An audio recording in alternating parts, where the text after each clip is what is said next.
Good day and welcome back. Robert McHuston for 3rd Congressional District of Nebraska. Today we're going to talk about the myth of home ownership.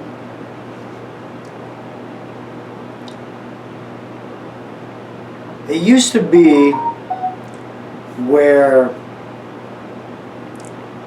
back in the 50s, before my time, you could buy a really nice home, basically a new home, for around $30,000-$40,000. Single family home. And most people older than me can understand this and have lived this.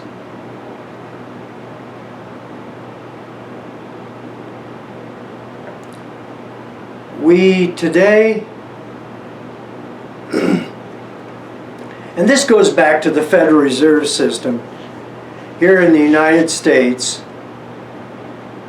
which if you look back through history and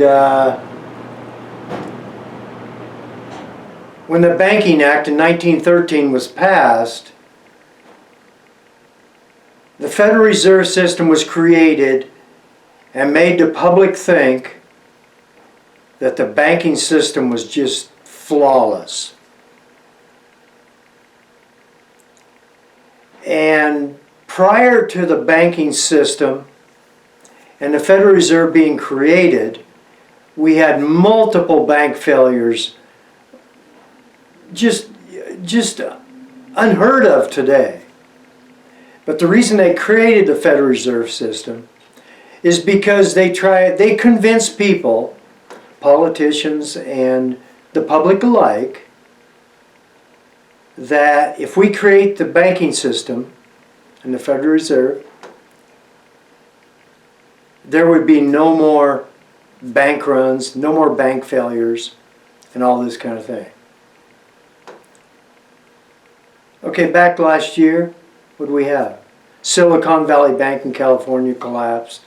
I don't know, there was a couple other ones. But anyway, how it relates to housing is the Federal Reserve has a benchmark interest rate target, which is 2%. And what does that mean, 2%? That means we devalue the value of the dollar by 2% per year. And that's an annual 2% target rate, what the Federal Reserve tries to keep in place and shoot for.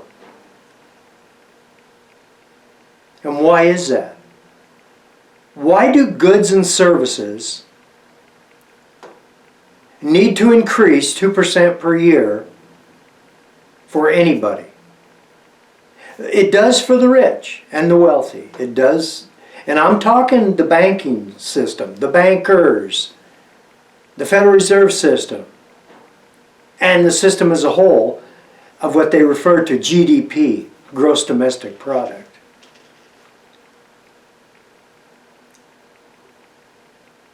Competition, is that the reason? Competing against all these other foreign countries? We see how China is. Oh, their GDP, they brag about their GDP. How can we even believe this shit? They don't tell us the truth about anything else.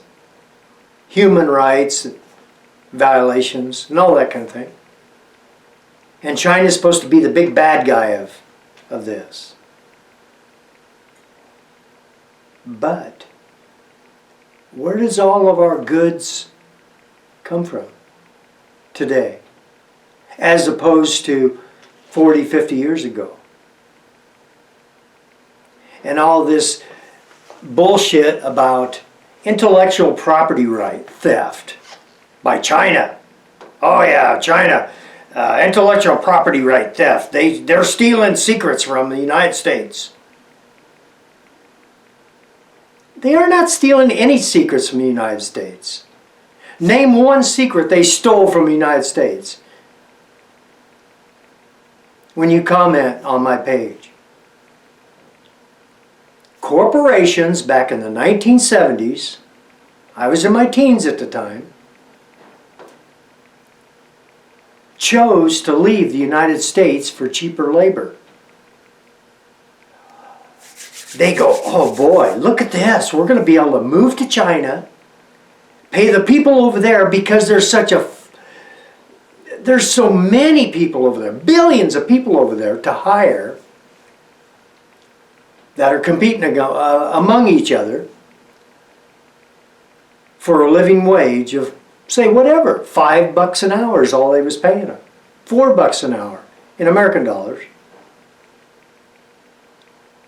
So they didn't have to pay a decent living wage here in the United States.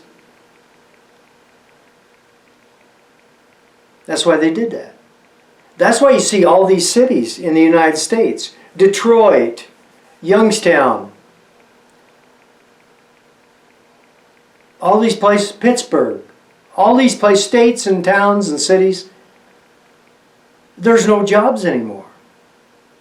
And that's because they chose to move the United States manufacturing sector over to China for the cheaper labor, and then throw it on a ship and make it come back. Well, we see how that's working. The Red Sea, nobody can get through there. The Suez Canal, all that. Nobody can even get through. So what we do, we send our military over there, that's paid by the American taxpayer, to protect these corporations' interest, to get this junk back to the United States that should have been built here to begin with, and spend our taxpayer money doing it. When if they just built it here to begin with, which they did to begin with, and just stayed that same course, hiring the American workers, they wouldn't be having this trouble they're having now today. But getting back to the myth of home ownership. It used to be where, as a real estate investor, I invested in real estate in the 90s. Charged a decent rent to my tenants.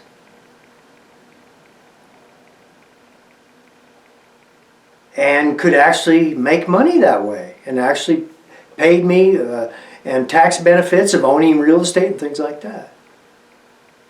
Okay, fast forward to 2024.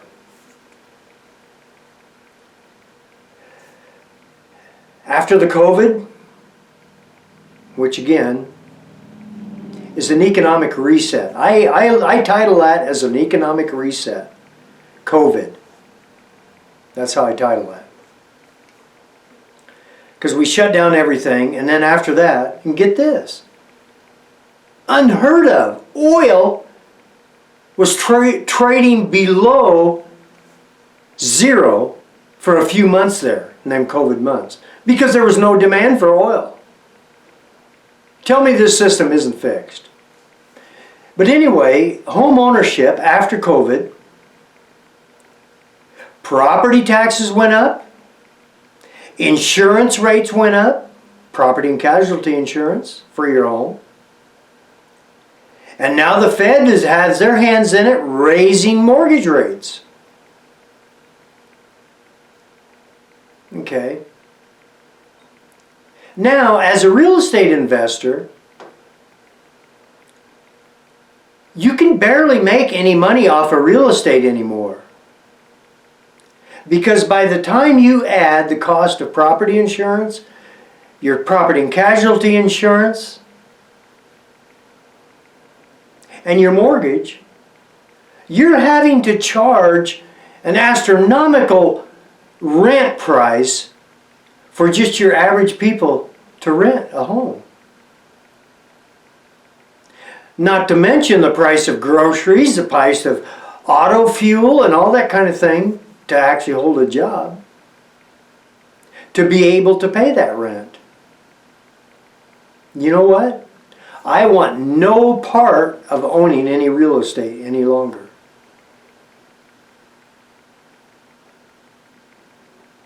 No part of it. because there's no money to be made in it. And I don't care what real estate investor you talk to. Oh yeah, you can make money, you can make money, yeah.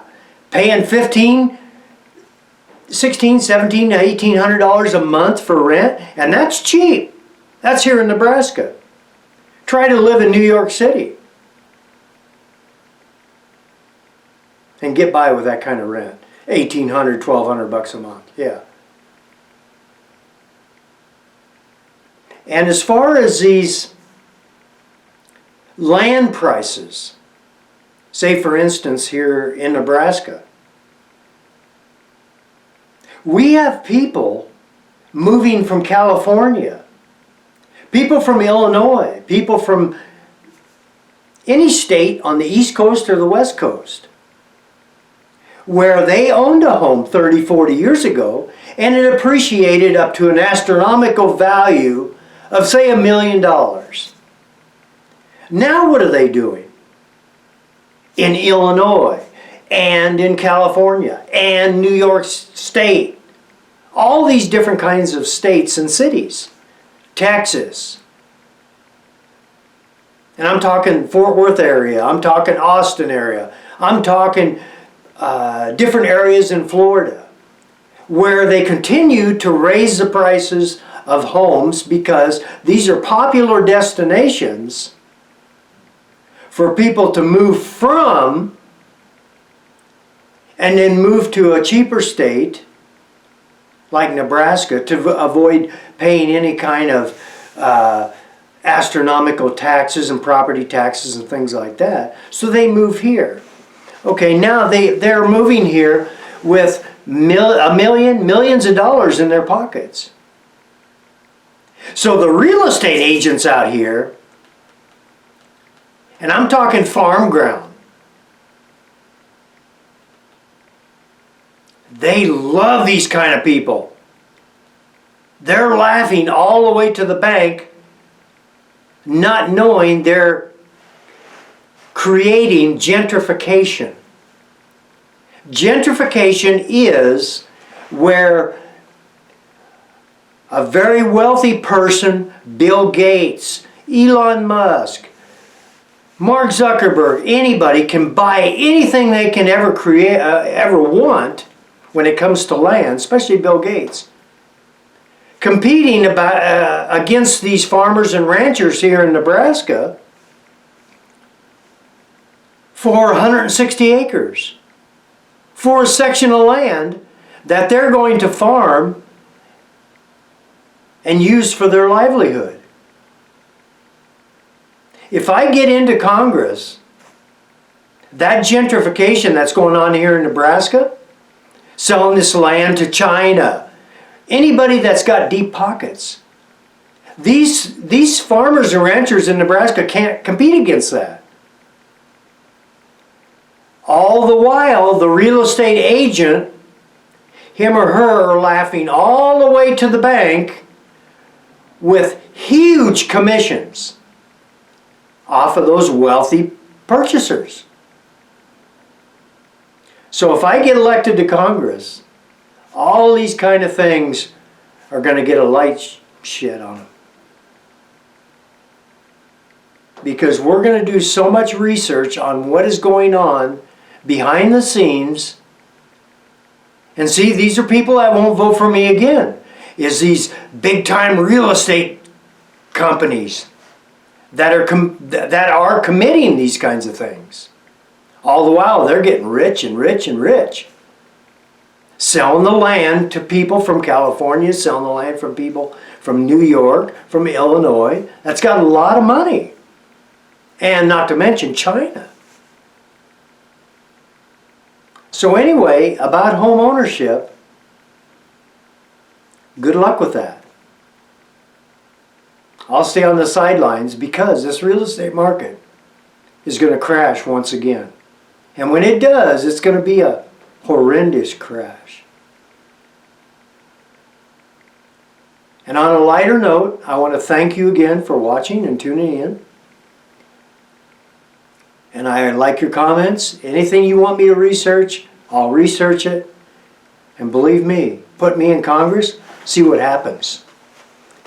And thanks for Trump and his big victory again. I'll keep watching. Thank you.